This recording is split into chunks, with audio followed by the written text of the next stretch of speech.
Good afternoon, and welcome to today's discussion, Climate Proofing the Caribbean, a Partnership for the Future. I'm Melanie Chen, a board member of the Atlantic Council and founder of the Caribbean Initiative at the Adrian Arsht Latin America Center. Today's conversation takes place at a critical moment for the Caribbean and its relationships with partners such as the United States. Recently, US Special Presidential Envoy for Climate, John Kerry, returned from the Bahamas, where he held discussions with heads of state and government as part of CARICOM's annual intersessional meeting. His trip to the Bahamas marked an important occasion for US-Caribbean relations, as it comes on the heels of several high-level engagements that took place last year between Caribbean leaders and US Vice President Kamala Harris. It was also a timely trip to the Caribbean, particularly since hurricane season is just mere months away. More than most regions, the Caribbean is severely impacted by the effects of climate change. Beyond hurricanes that are growing in strength and frequency, coastal erosion, rising temperatures, and flash floods are just a few of the regular climate challenges facing the region. This is particularly destructive for the tourism-dependent economies in the region, who depend on having stable travel and tourism infrastructure and attractive climate landscapes to welcome visitors from across the world. With the enormous challenge climate change poses to the Caribbean, the region will require resources, tools, and partnerships on a similar scale. Here, the Caribbean cannot address the climate crisis alone. Unfortunately, global recognition of the support the region needs is growing daily. When we hosted Prime Minister Davis of the Bahamas and current CARICOM chair at the Atlantic Council last month, he issued a call to the United States and the world to throw support behind region-led solutions to the climate crisis. As he mentioned, a significant goal to meet is that of accessing affordable finance. Building climate resilient infrastructure and implementing adaptation and mitigation projects requires capital and finance that is not readily available to the Caribbean due to their status as middle and high income countries. As you'll hear today during our discussion, international financial institutions, regional organizations, and Caribbean allies all have a role to play in making it easier for these countries to access the types of finance that prepare them to mitigate the effects of climate change for the foreseeable future. Before we begin the discussion, I'll turn it over to Senior Director of the Adrian Arsht Latin America Center, Jason Marzak. Jason, over to you. Thank you so much, Melanie. And Melanie, I'd also like to begin by thanking you and acknowledging your vision and support of the Caribbean Initiative, which becomes even more pivotal every single day. I'd also like to begin by thanking our four excellent speakers for joining us today. Ambassador of Barbados, United States, Noel Lynch. Ambassador Lynch, great to have you here, given your leadership, that of Barbados, and Prime Minister Motley on climate issues. As well, Deputy Secretary for Caribbean Affairs in Haiti, Barbara Feinstein. Barbara is a true champion of U.S. Caribbean ties and was in the Bahamas with Secretary Kerry for the recent CARICOM meeting. Robert LaHunt, who's the Executive Director for Bahamas, Barbados, Guyana, Jamaica, and Trinidad and Tobago at the Inter-American Development Bank, which is such an absolutely critical partner and ally in advancing Caribbean climate concerns. And then also Mohammed Abdullah, who is the Vice President for the Caribbean at Coca-Cola. Coca-Cola is such an important partner of our center that provides an important business focus on the implications of climate change, especially for small and medium-sized enterprises. Now, as Melanie mentioned, U.S.-Caribbean relations have seen important new energy and focus, a priority of our Caribbean Initiative, with several high-level engagements going back to when President Biden met with several Caribbean leaders on the sidelines of the Summit of the Americas in Los Angeles last June. Since then, the United States has been in listening mode by proactively accounting for the concerns and priorities of Caribbean leaders, but while also focusing new attention on not just listening, but also actions around key agenda items. A result of these engagements is the U.S.-Caribbean Partnership to Address the Climate Crisis, otherwise known as PAC 2030. This policy framework, which was announced at last year's summit, focuses U.S. attention on supporting climate adaptation and resilience projects, along with clean energy programs in the Caribbean. It prioritizes climate finance, clean energy programs, building local capacity, among many important areas. But one of PAC 2030's core pillars is especially important, and that's working with regional partners to enhance the prosperity of the Caribbean. This is also a pillar that aligns most with the mission of the Caribbean Initiative. And today, as we look at the results and next steps of the visit by Special Presidential Envoy for Climate John Kerry to the Bahamas, I'm thrilled to announce the launch of the Caribbean Initiative's new focus on PAC 2030. Over the next year, as part of a new PAC 2030 working group, the Caribbean Initiative will begin its efforts to provide complementary insights and analysis to help make PAC 2030 a reality for the long-time future of the Caribbean and U.S. Caribbean ties. Specifically, the working group will provide new ideas and recommendations to help U.S. policymakers and other stakeholders that align with Caribbean priorities to support PAC 2030's implementation. At the same time, the working group will continue to elevate Caribbean concerns and perspectives here in Washington and elsewhere, putting regional stakeholders at the forefront of U.S. policymaking. The working group builds off the relationships we've established in the region since the initiative was founded, and it's also a continuation of past work we've done on PAC 2030, including a recent report called PAC Quick Wins for a U.S. Caribbean Partnership on Climate and Energy Resilience, which we released alongside the UN General Assembly last September. PAC 2030 has the ability to take U.S. Caribbean relations to a new level, and importantly, ensure that the region is prepared to mitigate the consequences of the climate crisis in the long term. I'm also delighted that we'll be working closely with our Caribbean Initiative's non-resident senior fellow, Ambassador Riyad Enzanali, in this work. Now, to get us started, I'd like to turn over to Associate Director of the Caribbean Initiative, Wasim Molla, who will moderate today's conversation. Waz, over to you. Thanks, Jason, and thank you, Melanie, again, for your vision for the Caribbean Initiative and your remarks up top. Good afternoon to everyone joining virtually, and a special welcome to our speakers. Once again, thank you for joining us today. As Jason and Melanie mentioned, today's conversation and the launch of our new PAC 2030 working group comes at a crucial moment for the Caribbean. Never before has there been such an urgent need to support Caribbean countries who are facing really the worst of the climate crisis. To shed some light on this, we have a great group of speakers today, ranging from public and private sector and the multilateral space. And our conversation will broadly cover three basic themes. First, we'll talk a little bit about the impact of climate change on Caribbean economies, talk a little bit about how to mobilize capital and financing to support the region's resilience, adaptation, and mitigation efforts, and how the United States, the Caribbean, multilateral institutions, and the private sector can all work together to address a climate crisis. And also, as Jason and Melanie have already mentioned, with CARICOM's intersessional meeting concluding earlier this month, we'll get a readout from some of our speakers on what really took place in those discussions. So before we begin, please feel free to tweet about this conversation using the hashtag #ACCaribbean, and to click the link in the Zoom chat to visit our website to take a look at some of the work of the Caribbean Initiative. So as Jason and Melanie mentioned, U.S. engagement with Caribbean leaders has recently increased over the past year or so. CARICOM's intersessional took place a couple of weeks ago, and Special Envoy for Climate John Kerry, Prime Minister Trudeau from Canada, the head of the WTO, and others traveled to Bahamas for the meeting. So, Ambassador Lynch, I'd like to start with you first. Can you give us a quick overview of some of the topics that CARICOM leaders might have brought up with the U.S. and Canadian delegations that recently visited the Bahamas, and why were these visits significant for the region's own relationship with actors like the United States and Canada? Well, first, Wasim, thank you so very much and the Atlantic Council for convening today's meeting. I also want to thank Melanie for her continued leadership in this space, continuing to put the Caribbean at the forefront of what's happening in terms of her own direction and relationship with the Caribbean.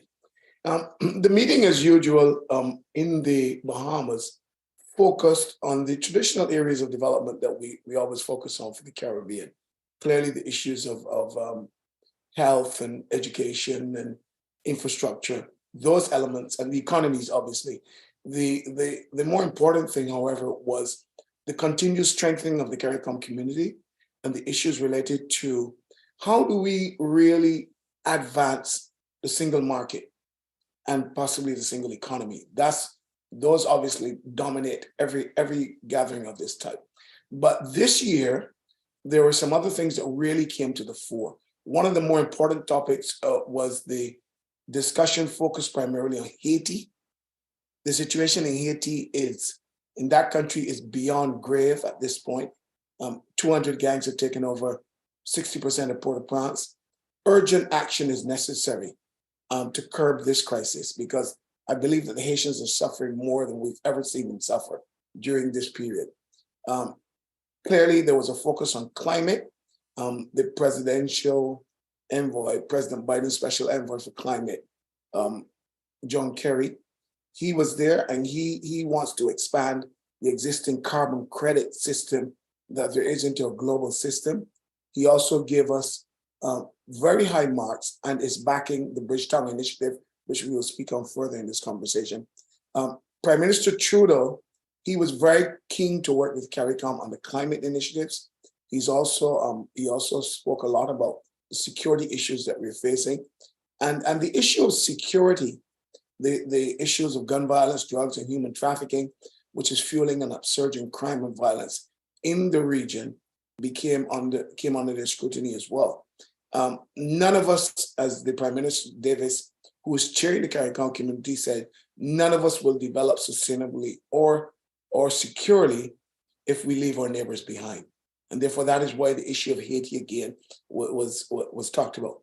Tackling crime and violence from a public health perspective was also put on the table. We've always looked at tackling the security issues by dealing directly with it, but we are now even more focused on looking at it through a public health lens. And in that regard, a multidisciplinary summit is to be convened in April in Trinidad and Tobago. And obviously the other areas that we want to deal with, if we're going to deal with the security issues, economic growth and prosperity, legislative and political and police reforms. These form part of the holistic approach that we are bringing to seeking to move the region forward. So I'll stop there. Yeah, thank you, Ambassador Lynch, for that readout. Great points.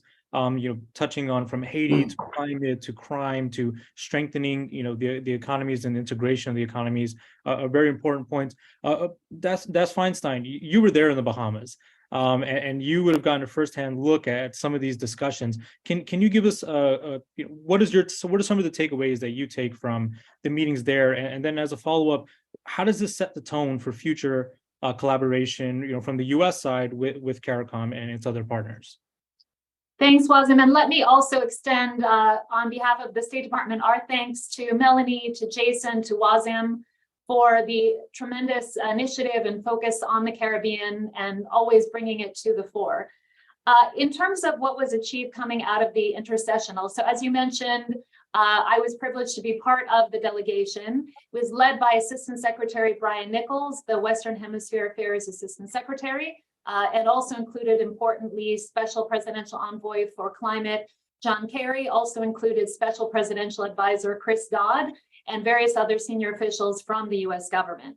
I think what was important for us was the opportunity to, as Spec Harry said, to really listen, to come into these meetings eager to listen to the pain points, to listen to the challenges, and talk about what progress has been achieved, specifically under the 3 high-level action committees that were launched at the Summit of the Americas and under PAC 2030. So we were able to have a frank exchange in each of those areas, including contributions from the respective chairs from Caribbean countries of those high-level action committees, and then talk about what needs to happen going forward. We also had a good discussion on Haiti, as Ambassador Lynch mentioned, and the urgency of taking action there. We were very heartened by comments from Prime Minister Davis at the opening ceremony, specifically underscoring that there is a cost to inaction as well, to standing by while we see the situation in Haiti really intensify. So in terms of takeaways, I think we heard a lot about, obviously, the impact of climate change and Russia's war in Ukraine in terms of its devastating impact on economies in the Caribbean, on food security. We also heard about challenges related to climate finance, about some of the opportunities of pooling risk across Caribbean countries to achieve greater scale also, and make deals more attractive to the private sector. We heard about some of the challenges of attracting private sector investment in the Caribbean. Of course, the issues that Melanie mentioned with regard to the status of Caribbean countries with the multinational development banks and the real need for reform in those spaces. Spec Harry talked about how the United States will be going to the multilateral World Bank meetings, the spring meetings and fall meetings with proposals for what we can do to look at the global financial architecture and be more responsive. Great, Barbara. That's really great to hear. You mentioned, the challenges with perhaps the private sector. You mentioned the importance of some of the NDBs and Director LaHunt, I'm going to go to you now. And thinking about the CARICOM meeting and the delegations that were there, where do you see the value in including institutions like the IDB to be a part of those discussions? And then, Mohammed, I'll go to you to sort of bring in the sort of private sector angle. Again, thank you. And as was previously mentioned, again, congratulations to the Atlantic Council for keeping the focus on these important issues and on the Caribbean region as a whole. At the end of the day, there is very little that you could do without money, and money is needed to help transition from a conversation to implementation. So I think having institutions, not only the IDB and other banks, development banks in the region, being part of these sessions would allow for us to hear firsthand from the leaders what exactly are their aspirations and what they would like to see happen, and how we could then play a part in making that happen with the role that we play in providing financing. In the case of the IDB, of course, the IDB is the largest development institution in the region and funding a number of the development projects. The cost of dealing with these issues is astronomical. A lot of money is required, a lot of mobilization is required. And therefore, I will think having the multilateral banks or the development banks there would allow for first-hand information to be obtained. Thank you, Director LaHunt. And Mohammed, I'll go to you now to talk a little bit about how the utility of having the private sector in some of those discussions and at the next CARICOM intersessional. Yeah, I think first of all, congratulations to the Atlantic Council and actually on the PAC 2030 as well.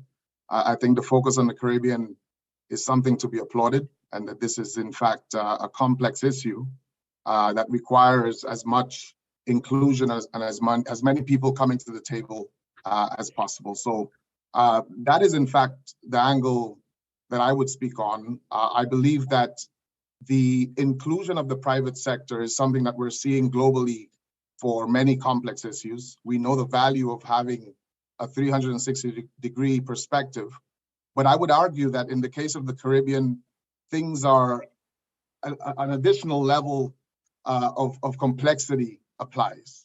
You have the issues of scale, you have the issues of the Caribbean Sea, which separates us, also brings us together, but it separates us logistically at times. And we have, hurricanes that go through different times of the year, etc. So the private sector, I believe, has a key role to play in the sense that, we have been operating in the region. I think it's to be applauded a lot of the success that many of the private sector players have been able to have in the Caribbean, and how we can bring that success to an issue such as this one.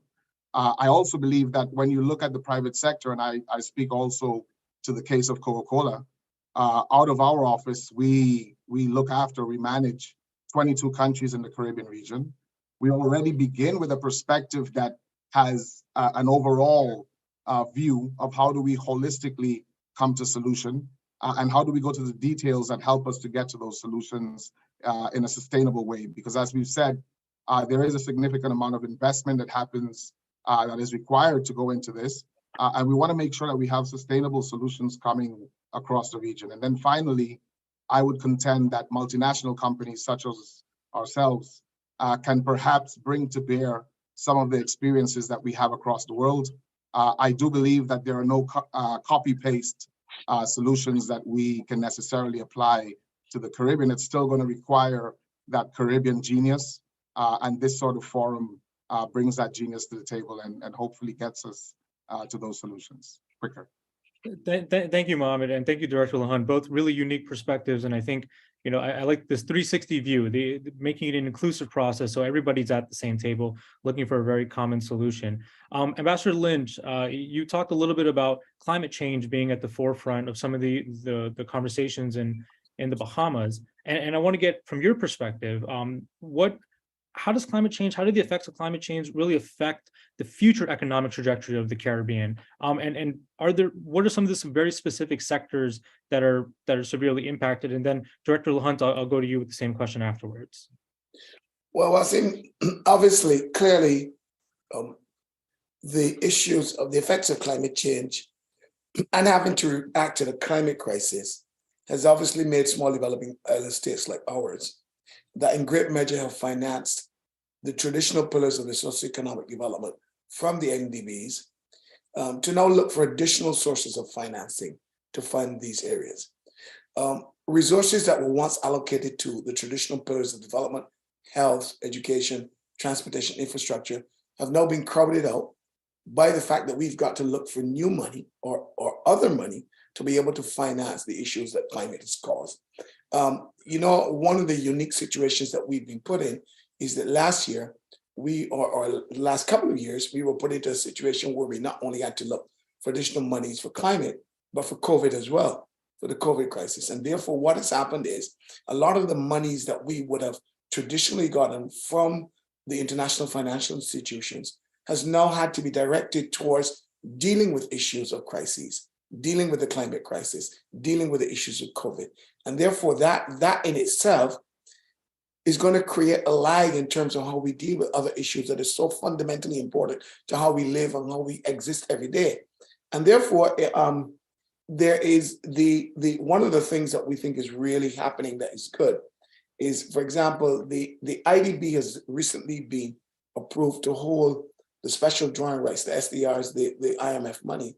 And that is we think that is a positive action going forward. And also, we need really to look for new capital for IDB Invest, because one of the things that's easy to finance is you can usually finance mitigation. The private sector will put money into mitigation because that's the way in which, because there's a return and a return stream on their money. But for resilience, the state has always been looked upon to be able to get those resources. And what we're looking at now is the difficulty in funding those resources and finding those resources. And therefore, what we want to do is to see how best we can move this forward. By one, IDB Invest has allocated some new funding for mitigation. If we can increase the level of pool that we have for mitigation, then we're in good stead. And then we also need to look at how we create new instruments to be able to fund new instruments, more creative instruments, more innovative instruments to be able to fund the resilience part of what we're doing. That's great to hear. And I love you mentioning the IDB Invest. It's a perfect segue to go to Director Lahunt and get his view from his vantage point from the IDB. So please, Director. Some of the points that Ambassador Lynch raised about the amount of funding that not only that is required for dealing with climate issues, but the fact that there's a lot of money and there are a lot of development work that is also needed in the region because of our state of development, that you also, when you have to fund these climate issues, or you have to channel money, it is channeling money against other areas. So you were talking about how this will impact the development of the regions. The reality is that, climate issues, a lot of which we are talking about now, is now being brought to the fore. But the truth is, this region has been dealing with climate issues for a very long time. The statistics really shows from 1950 to now, there were almost 511 disasters that has hit the world, especially small island states. And the majority of them, over 65% of them, were actually affecting regions like the Caribbean. So we have been funneling money towards dealing with climate issues for a very long time. And therefore, that has retarded our ability to use funding that is required in education and social programs and so forth.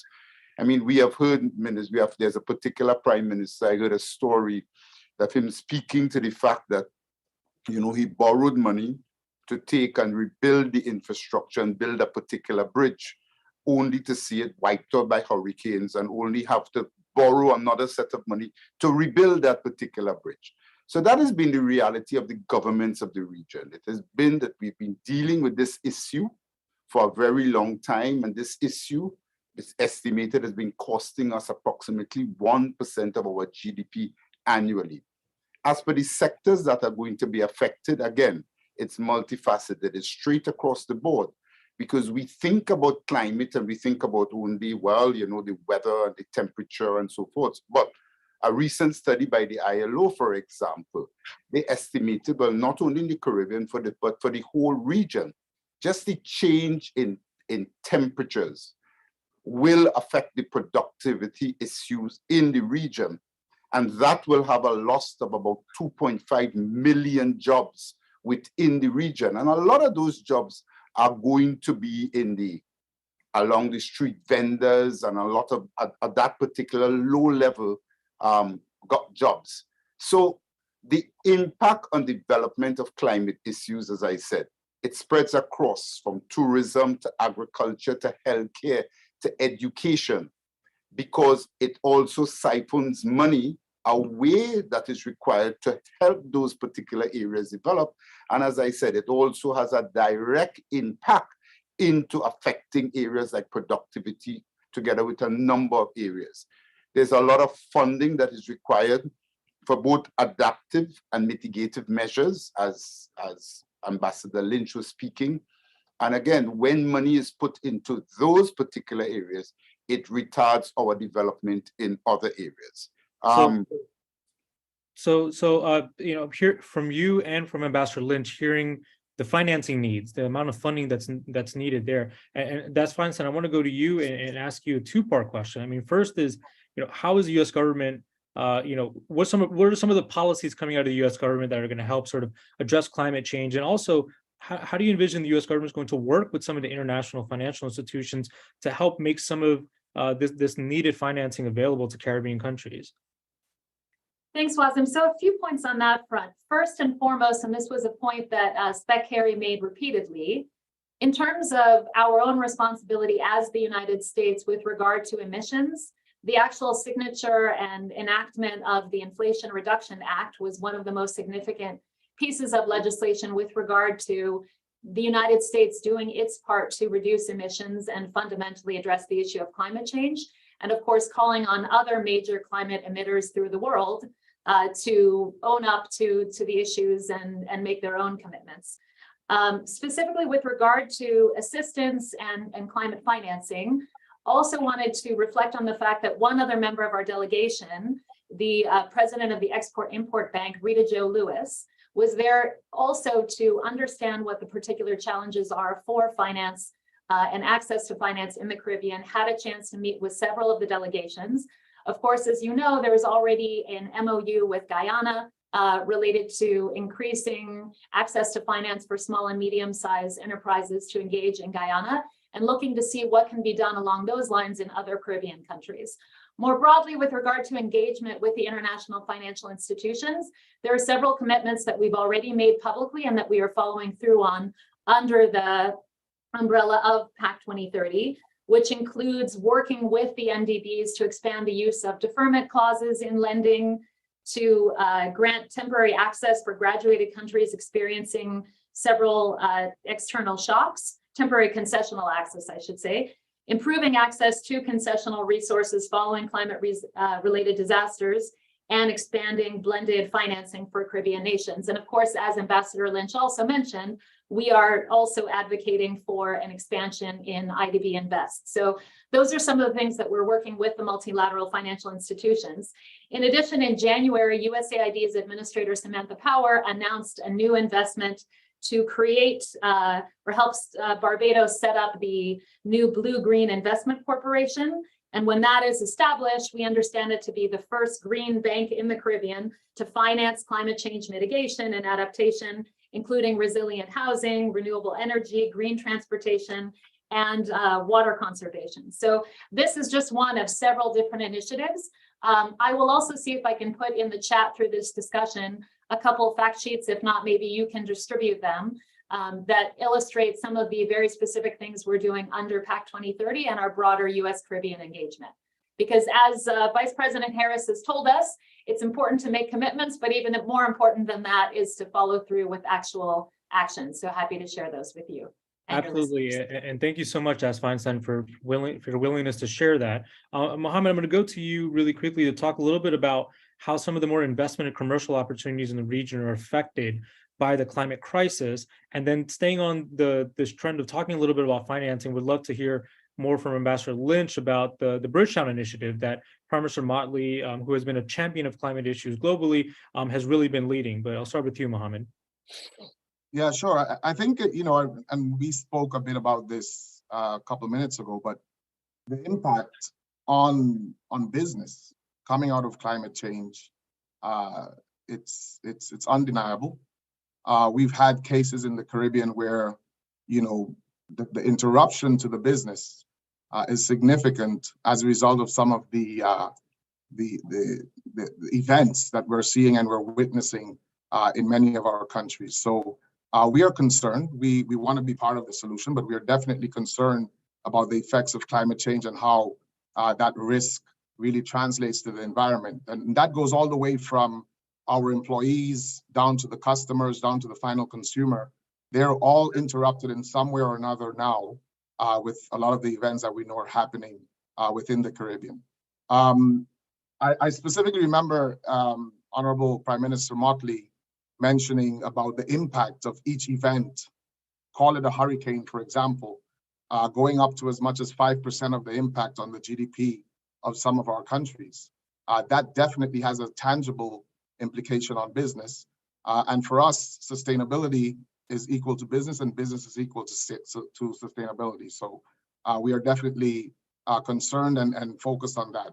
Now, on a global level, as Coca-Cola Company, we have the World Without Waste initiative, where we have committed to making 100% of our packaging recyclable, 50% of our products containing recyclable resin, and to actually collect 100% of the packaging that we put into the market, all of this by 2030.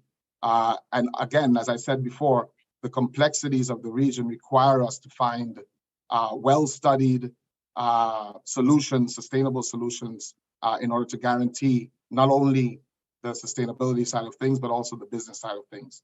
We have been working individually and with partners across the region.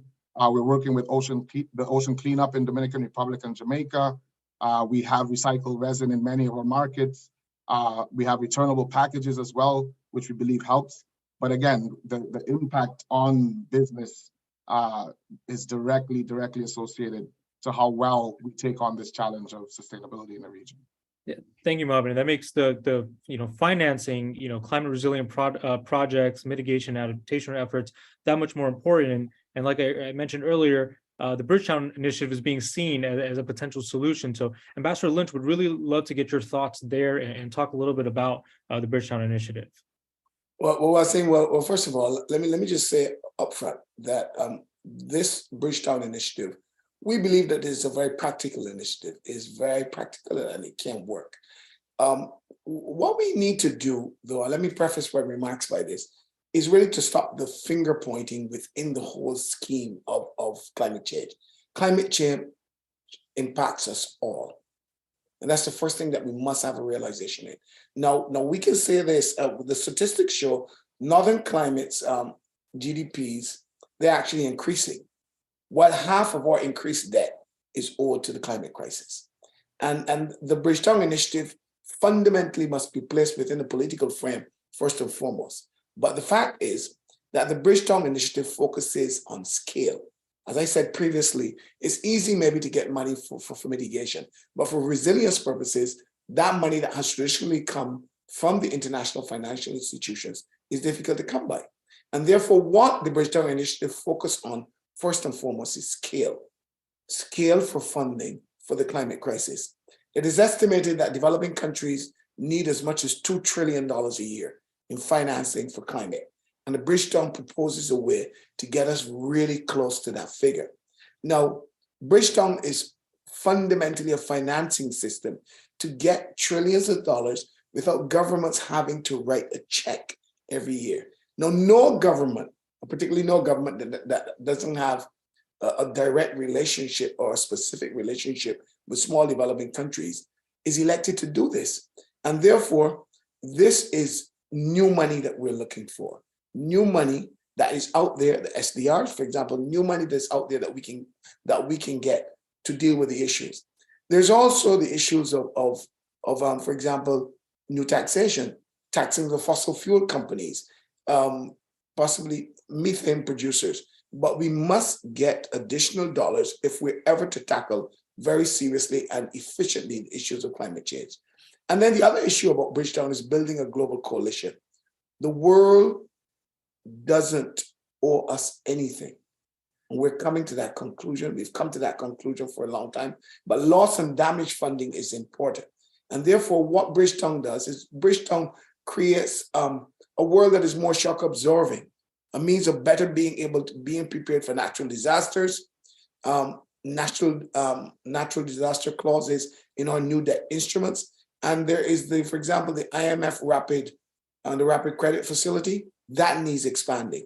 Bridgetown assists all of the globe in converging on the issues, on the interests that are common to all of us, that are common to all states. And we've said in the past that no one is elected in the United States to look out for the issues that Barbados is facing or any small developing country is facing. But the Bridgetown Initiative focuses on converging on the issues that are going to affect all of us. This is a multidimensional crisis. For example, climate is spoken about only maybe in terms of hurricanes or increased weather systems, but there are migration issues that come out of climate.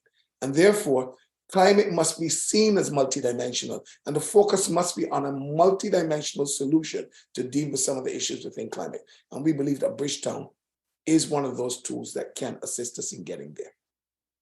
Thank you, Ambassador. Really important initiative and definitely multidimensional crisis with hopefully a multidimensional solution as well. I'd like to, we talked a lot about financing, we talked a lot about the effects of climate change, but what about the capacity of countries to be able to absorb some of this financing, and as well as the tools and technologies that are going to be needed over the next 5, 10, 15 years? So Das Feinstein, I'll start with you. And some of those tools and technologies, right? What are some of them that the U.S. is able to help provide to the Caribbean to enhance local capacity, knowing that enhancing local capacity is actually one of the key pillars of PAC 2030. And then Director LaHunt, going to you afterwards to talk about what is the role of the IDB there to help with capacity as well. So that's Feinstein. I'll start with you. Thanks, Wazim. So I think from our perspective, it's critically important to support those institutions within the Caribbean who are charged with doing this work, so that they have the capacity to take it forward and so that our investments are sustainable. To that end, the US government has made very significant investments over time in the Caribbean Institute for Meteorology and Hydrology, CIMH, in CDEMA, the Caribbean Disaster and Emergency Management Agency. We're also looking at other institutions within the Caribbean and what we can do to expand their capacity to provide the kind of tools that is necessary for example, expanded weather forecasting, improving maps and data, GIS, early warning systems. That's the kind of expertise that we are currently providing in terms of training and technical assistance. We also have partnerships, for example, with the National Renewable Energy Laboratory, NREL, here in the United States. And in that specific instance with Antigua and Barbuda for the installation and maintenance of clean and resilient energy technologies. USTDA, our Trade and Development Agency, is providing technical assistance to the Dominican Republic with regard to battery storage. We're providing that expertise to other countries in the region as well, also with US Geological Survey staff working with different countries to expand that capacity. So we feel that providing some of those kinds of tools, countries will be in a better position to expand their resilience and not just immediate response to climate change. Thanks, Das Feinstein. And since we're coming up on time, I'll go quickly to you, Director LaHunt, and then we'll do a quick sort of 30 seconds for each of you to just sort of drive home the message that you think is definitely crucial for this moment? The reality is that the IDB is more than just a bank. We are already engaged with our member countries to build capacity in their respective institutions. We can talk about absorptive capacity. This has indeed been an issue in the Caribbean, but the bank is clearly focused on addressing this absorptive capacity in the region. Building the necessary institutions requires grant funding and the key understanding how we can bring this assistance more rapidly. The IDB is continually developing knowledge products that can bring innovation and data to the region, which can transform how the capacity is developed and retained. These efforts form part of the strategies to ensure that we are bringing solutions to the bottlenecks that can be obstacles to development. So we understand the issue associated with absorption capacity. We understand that the regions, even if they get all the money, the ability to spend that money will not be 100% viable. And therefore, we have been working in that space and we continue to work in that space to build the absorption capacity of the region to be able to spend the money when they get them in an effective manner. Thank you, Director LaHunt. And I'll turn to Mohammed to give us just quick, 15, 20 seconds of the final thoughts, and then give you the last word, Ambassador Lynch. No, I would say my final thought would pretty much be that, we've seen it in the business side of things. When we approach things, as we call it, as one Caribbean, we are exponentially more successful. And so we're very encouraged by what's happening today and what will continue to happen. And I believe that you can also count on our support on expertise and other areas as we push forward. Thank you. And Ambassador Lynch. Finally, Wazim, I'd say this, I'll repeat, we're all in this together. The issues are that climate change doesn't affect any one particular state. And I really value the partnership of the international financial institutions of countries like the United States and Canada, obviously. And then obviously we need private sector expertise. The private sector's got a scorecard of doing excellent work. They need now to bring that excellent scorecard and that experience to assisting us in helping through the climate crisis. Well, thank you, Ambassador Lynch. And once again, I want to thank all of our speakers for taking the time to discuss such an important topic. Once again, thank you to Melanie Chen, the founder of the Caribbean Initiative, Jason Marzak, Senior Director of the Asian Arts Latin America Center, and of course, my colleague, Felipe Felix Mendez, who helped coordinate this event. Once again, thank you so much. Thank you.